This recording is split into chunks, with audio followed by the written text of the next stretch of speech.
നമസ്കാരം.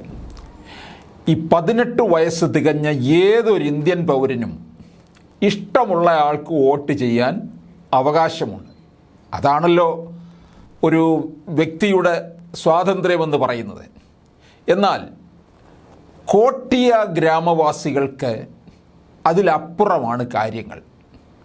അവർക്ക് തങ്ങളുടെ സമ്മതിദാന അവകാശം 2 സംസ്ഥാനങ്ങളിലായി വിനിയോഗിക്കാൻ കഴിയുമെന്നുള്ളതാണ്. അതായത് ഒഡീഷയുടെയും ആന്ധ്രയുടെ അതിർത്തിയിലുള്ള കോട്ടിയ ഗ്രാമത്തിൻ്റെ അവകാശത്തെ ചൊല്ലി വർഷങ്ങളായി ഇരു സംസ്ഥാനങ്ങളും തമ്മിൽ തർക്കം തുടരുകയാണ്. വിഷയം സുപ്രീം കോടതിയുടെ പരിഗണനയിലുമാണ്. 2 സർക്കാരുകളിൽ നിന്നും ഗ്രാമീണർക്ക് ക്ഷേമാനുകൂല്യങ്ങൾ വാരിക്കോരി ലഭിക്കാറുണ്ടെന്നതുമാണ് മറ്റൊരു പ്രത്യേകത.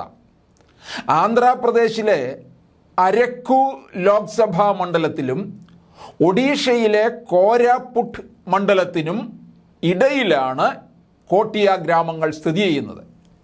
അവിടെ ഇപ്പോൾ ഈ മാസം 13-ാം തീയതിയാണ് വോട്ടെടുപ്പ്. ലോക്സഭാ തെരഞ്ഞെടുപ്പിനൊപ്പം ഇരു സംസ്ഥാനങ്ങളിലേക്കും നിയമസഭാ തെരഞ്ഞെടുപ്പുകൾ നടക്കുന്നുണ്ട്. ഈ ഗ്രാമങ്ങളിൽ ഏകദേശം 2700 വോട്ടർമാരാണ് ഉള്ളതെന്ന് തെരഞ്ഞെടുപ്പ് ഉദ്യോഗസ്ഥർ പറയുന്നു.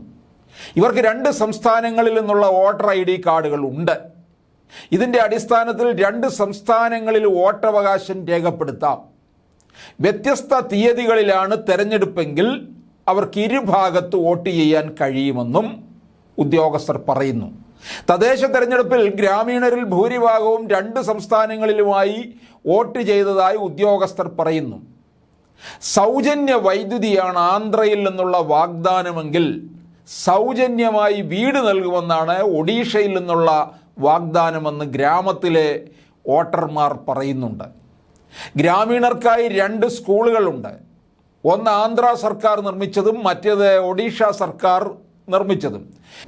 ഗ്രാമീണർക്കായി 2 വാട്ടർ ടാങ്കുകൾ, 2 സർക്കാരിൽ നിന്നും സൗജന്യ അരി, ആന്ധ്ര സർക്കാർ 3000 രൂപ പെൻഷൻ നൽകുമ്പോൾ ഒഡീഷ സർക്കാർ നൽകുന്ന 1000 രൂപയും ഇവർക്ക് ലഭിക്കും. അവസരം കിട്ടിയാൽ ആന്ധ്രയുടെ ഭാഗമാകാനാണ് ആഗ്രഹിക്കുന്നതെന്ന് ഗ്രാമവാസികൾ പറയുന്നുണ്ട്.